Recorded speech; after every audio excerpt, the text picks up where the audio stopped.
Welcome to my space. Let's take 3 deep breaths together, gather your energy back on the exhale, dropping down in. And today, after we're done gathering our energy, I'm just going to chat a little bit about my experience and process with body work personally, and then moving into becoming a body worker, a body, mind, spirit therapist. So here we go. Deep breath in. On that exhale, feel free to wiggle your spine, make some noise. Ooh, on the deep next inhale, gathering your energy on the exhale, softening your face, slowly dropping in to that womb or low belly. Deep breath in. Mm, welcome. When I was younger, I grew up very active. I was connected to my body in sports. I was connected to my body in self-pleasure. I was connected to my body in music and singing and drama. So I was very connected to expressing myself through body in the world and being connected to it. It also gave me a little bit of anxiety because I was so connected to my body and I could feel everything. And I've had pretty high amounts of anxiety. And because I have a molestation story, I never felt safe in my home. I never felt like I really landed inside my body and rested there. So I was constantly active and going, and my personality really was driven towards managing myself that way.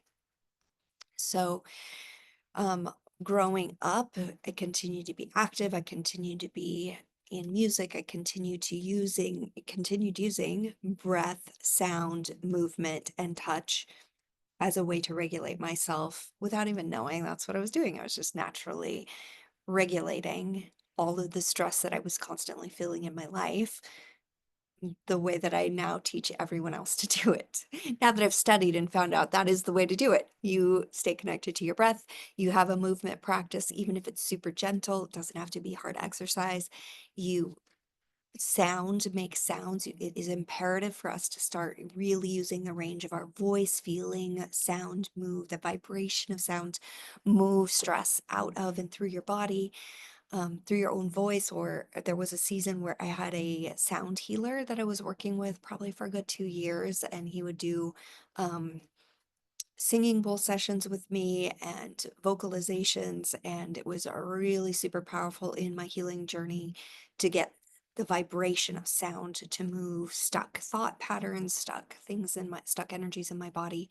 So that's one way. And then touch, loving touch, whether that's a partner or a parent who can hug you, or friend, hug for long periods of time and breathe deeply together. Let your body co-regulate with another human. Get your feet rubbed, or find a really trusted body worker who can hold space for you while you're moving, or getting to know your body, or getting to know sensations, or moving into pain and letting it release through touch and breath and movement that way. So um, that's all been studied now. It's proven in my mind that it's real and it helps. I've also tied it to the idea that I've done a lot of looking at different religious practices and what is the threads underlying those religious practices. Why do all religious practices have certain things happening? And as I studied that, I realized again, like rituals and just different ways of religious practices connecting in were often there to help our bodies down regulate out of the daily stress, out of cultural stress, into these spaces where chanting, singing, dancing, um, meditations, all of those things were part of movement, sound, intention, breath, and touch to downregulate your nervous system so that you can connect in with a deeper, slower communication to your inner I am, to the mystical, to the imaginal. So in my teaching, probably the closest that I get to teaching you anything specific would be bringing nature back into your connection, so you feeling connected to nature because your body is nature. That was taught in cultures that believed in the animistic way of seeing the world.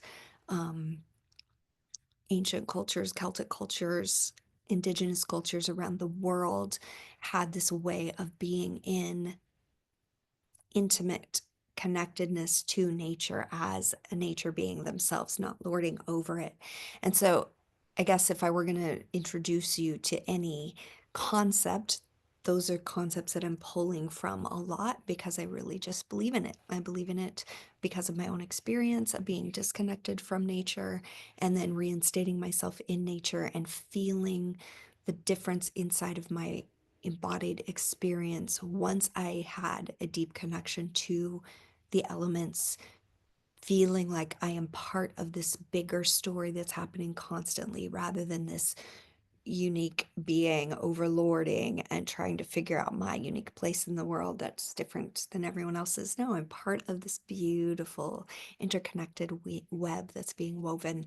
And if I can honor my cycling nature, honor the cycling nature around me, and feel my connectedness to the elements and to the other in that way, all of life just gets to be a lot more fun. It's a little bit more romantic.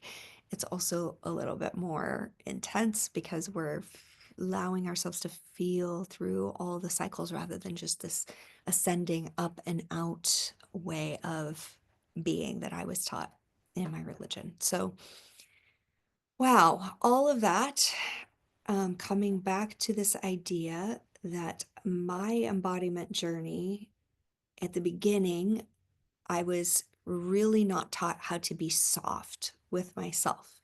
I was in basketball, I was in volleyball, I was raised by a full German father, and his mom and dad were German, and my mother was CPTSD, so she did a really good job considering where she came from to be as nurturing as she could. But the tone of my world was not soft or gracious. It was harsh and hard, and I felt like I was constantly on high alert. So it took me a very, very long time to learn how to be gentle with myself first.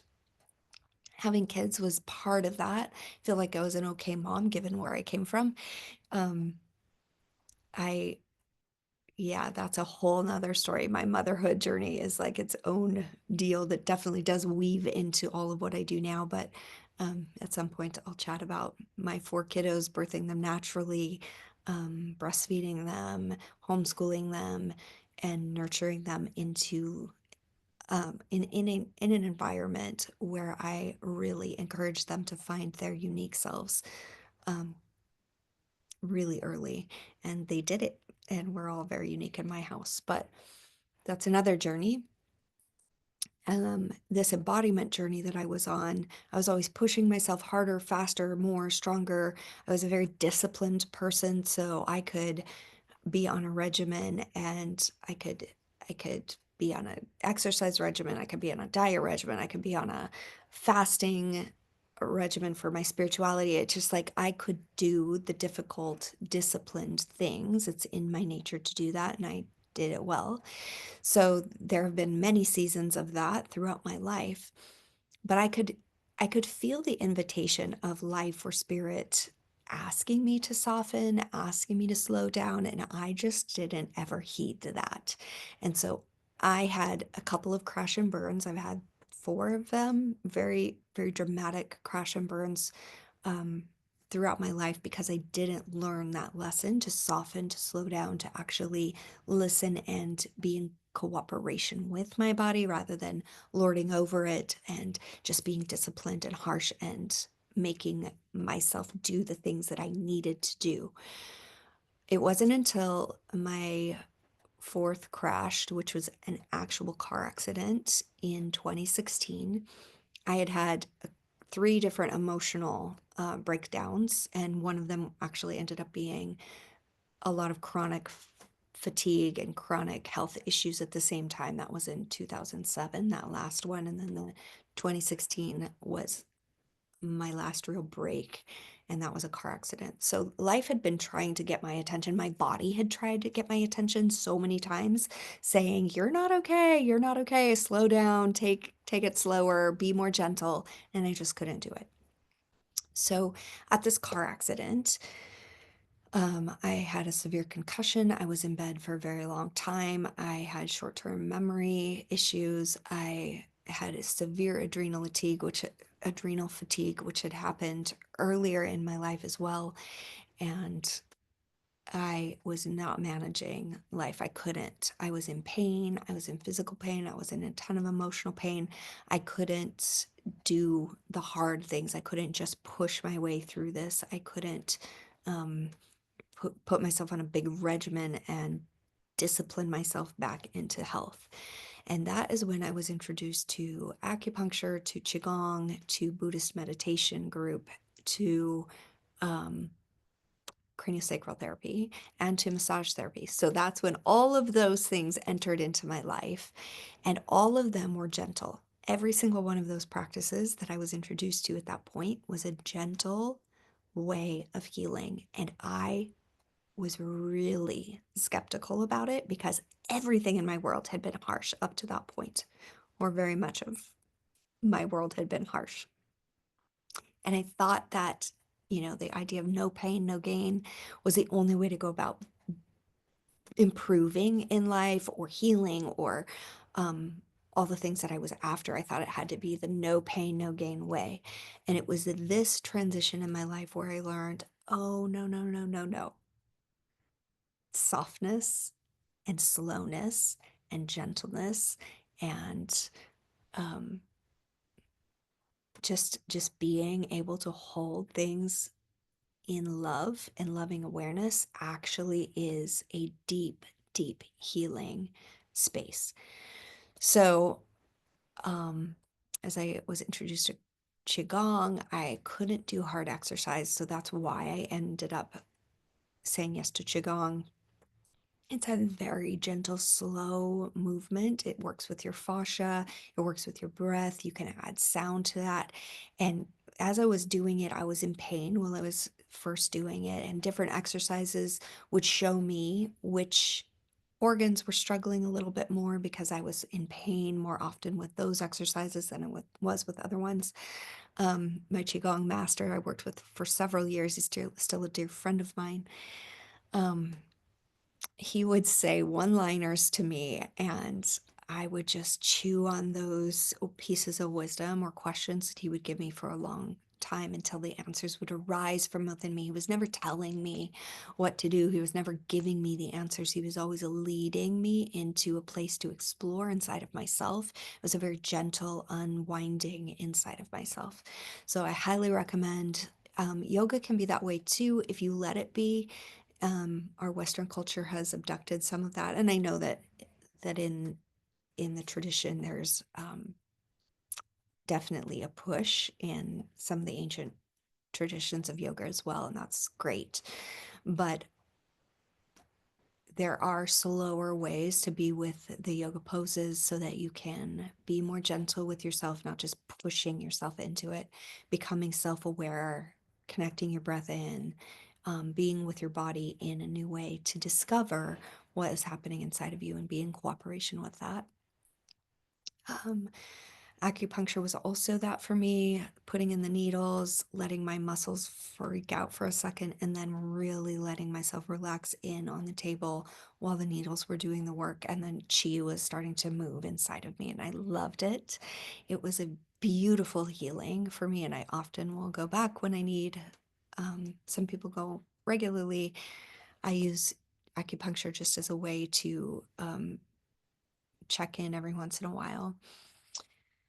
Um, but massage and craniosacral therapy ended up being avenues that I pursued afterwards because the way that specifically craniosacral therapy, it's light touch. The moves often just feel like you're being held, and it gave me such a sense of I feel safe enough while being held. Now, the therapist, now that I am one, is tracking with so many different things happening in your body. But my experience on the table is every single time I'm there is just this nurturing, gentle holding that allows me to tune into that area of my body and breathe and feel and notice. And emotions will arise for me sometimes, and stories will arise that need to be released, and pain points will arise, and different parts of my body will start releasing as I'm being held in loving awareness by the practitioner. And now that I'm on the other side, there's so many things. I remember when I got certified, I had to take body with me in my certification process. And I had been working with this friend for a long time with craniosacral therapy, and she had tons of benefits from it, and enjoyed the process immensely. And craniosacral is one of those things where you don't, it's really hard to describe after you've had the experience of craniosacral therapy. And if you look it up, there's so many conflicting things about it. I was trained with Upledger Institute, which really brings in the science behind what it is you're doing. And yes, there's mystical, magical pieces of it too, energetic. Um, but in Upledger, you're really trained with what parts of the body are you working with, what parts of the anatomy, what parts of the systems are you working with, what are the bone structures, what are the fascial connections, all the things. Like, I had to know a lot of things. And my favorite training that I did with Upper Ledger was the opportunity to dissect an unpreserved cadaver, really getting inside the body, honoring the beauty of what's happening inside of our bodies, and the way that craniosacral therapy works with the fascia, with the muscles, with the tissues. Um, we were able to see that firsthand as we were working with this unpreserved cadaver. And it was literally the most powerful, sacred thing I've ever experienced. It gave me more love and appreciation for the beauty and mystery of the human body than anything I've ever done. So when I took my friend to this certification, she was the body, and I was having to explain every single thing I was noticing, and what the moves were doing, and what were they helping inside of the body, and what were the names, the scientific names of everything I was working with. And afterwards, it was the most validating experience because one, I passed, but two, she was in awe, and she said, I had no idea how much you have to know in order to be a certified craniosacral therapist. And that was all I needed to hear, um, because it's just, you just will never know what a craniosacral therapist has, an upledger craniosacral therapist has to know in order to be certified, unless you do it or you're the body in it. And um, so all that to say, there's a lot happening while you're in a craniosacral therapy session. If you're working with a really well-trained craniosacral therapist or a really intuitive craniosacral therapist, um, but the experience of the person on the table is one of the most nurturing, respectful. It can be one of the most nurturing, respectful, healing connections you might ever have if you find a really good click, or really good therapist that you click well with. And after my car accident, when I was on my craniosacral therapist table, I was in severe body pain. But what kept coming up when I was on the table wasn't connected to the body pain, it was connected to my emotional pain. And I was so confused. I would get on the table and I would cry for the entire hour. And, she did a great job of asking me questions and dialoguing with me, and really being with me in the processes. And every time she would ask, do you know what this emotion is connected to? I would be sobbing and answering, I feel so trapped in my marriage, in my religion, in my situation. And the way that my body was trying to process this feeling of being trapped in a life that did not feel aligned for me was so freaking scary to meet. But also, I knew that that was what the car accident, the gift of the car accident for me, was to look at my life for real and decide, am I going to live out of alignment with what I know to be true in my body and in my soul? And up until that point, even though I knew that I was not in alignment and I was trying to move myself closer to being courageous enough to make some changes, the car accident was the moment that the universe gave me to say, enough. It's change right now, or basically go back to dying a slow death. And the courage, the the care, the tenderness of my therapist, my craniosacral therapist, my massage therapist was incredibly intuitive. She was also holding a very mystical space for me as I would be in body work with her. She would be massaging the pain out of the muscles. My acupuncturist was also lovingly holding this space for me to be in a giant process, not only with my body pain, but also with me trying to figure out how to come into alignment as myself in this gentle healing space, not pushing and making it happen and being hard about things. And then my Qigong master had this really grounded, solid eye care. And I'm going to let you be in your process, and I'm going to hold the space while you're in pain and while you're processing and while you're trying to figure out how to live your truth, basically. So, all of these spaces. Um, and then I, for the first time, jumped into a Buddhist meditation group where mindfulness was introduced to me. And it was a really beautiful. Um, and then one of my friends, she has changed my life dramatically, but I remember I was healing and I was trying to homeschool as well. And she asked me, she's like, Emmy, why is it so hard for you to be gentle with yourself when you're so kind and loving to everyone else? And that hit so hard. And I realized, oh, I'm trying to give other people what I want in return, but I'm the only one who can really meet this harshness that I have with myself and turn it into a gentleness. So that was the beginning. All of these things were the beginning of me learning that soft heals, gentleness heals, holding heals, loving awareness, tenderness, spaciousness. It actually allows you the time. It allowed me the time to meet the things that I had been running from for my whole life. So, what are you running from? Just take a minute. Where are you out of alignment if you were to really slow down? What are you fighting? Slow down. Can you feel that? What are you hiding from?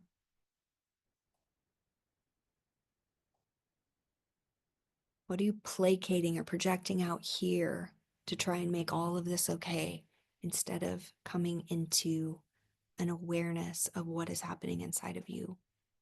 What is true for you?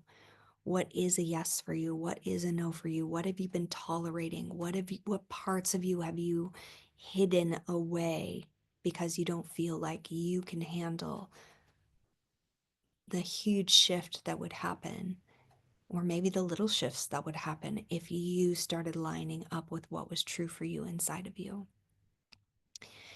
Now, I really do hope that none of you have to have a car accident to come into alignment. I hope that tragedy doesn't have to happen before you say yes to yourself. I hope that you don't meet one of life's kicks in the butt or kick in the face to get you to wake up to, whoa, what am I doing with my life? And am I living my truth, or am I living somebody else's expectations for me? I really hope that you can choose to slow down, meet the pain, meet the things you're running from, meet the things that you're fighting against, meet the things that you're hiding from, meet the things that you keep projecting out onto somebody else, and meet it inside of you, to make peace inside of here, to find courage to be yourself in the world. And my invitation to you is that if you're in crisis, this is a time for you to look at your deepest truth. If you are not in crisis, but you know that it's time for you to look at your deepest truth, be gentle. Find gentle practitioners. Let yourself slow down and be with the process. It's not harder, faster, more, different, change it. It's, can I slow down and meet it? Can I feel through it? Can I breathe through it? Can I sound through it? Can I have loving, supportive, therapeutic touch through it for myself or by a loving practitioner? So, most people, lots and lots of people, maybe not most, but many people right now are meeting these turning point moments, whether it's through tragedy, loss, illness, some shift, some big shift right now. Lots of the world is feeling that. This is our opportunity to come inside and get very real with yourself instead of fighting the world, running from the world, changing the world out here. My invitation is, come in here, meet yourself. Can you bring yourself into congruence or alignment with what is true for you, what your soul came here to do and be? And it is my joy to hold you in that process with so much gentleness and loving awareness and patience for the process. I promise you that light touch therapies can heal deep, deep places. That loving awareness, dropping into the observer self, holding what you notice, whether that's a sensation, an emotion, a thought process, um, whatever it is you're noticing, we can hold it, we can feel into it, we can breathe through it, we can move through it, we can hold it with loving awareness and watch what happens next. And often we need to be held by somebody who's really grounded first while we're learning to do that. So if you need help slowing down, being gentle with yourself, allowing yourself to be in your processes and to learn how to hold yourself and bring your truth forward with courage, I would love to do that with you in a body, mind, spirit session or in a coaching package. And I have so much story around it in my own personal life. And I don't do anything with my clients that I have not done already in my own experience. I do not ask my clients to try things that I have not tried. I do not ask my clients to explore things that I have not explored, because I want to know that what I'm offering to you can work, and maybe it will work for you or maybe it won't, but it might be a springboard for you to find what will. So thanks for being with me, listening to that story and share. If you're drawn, please touch in. I would love to work with you, or just even have a conversation about whether or not this work could benefit where you find yourself at right now in your life. Thanks for being here. I will return. I hope you will too.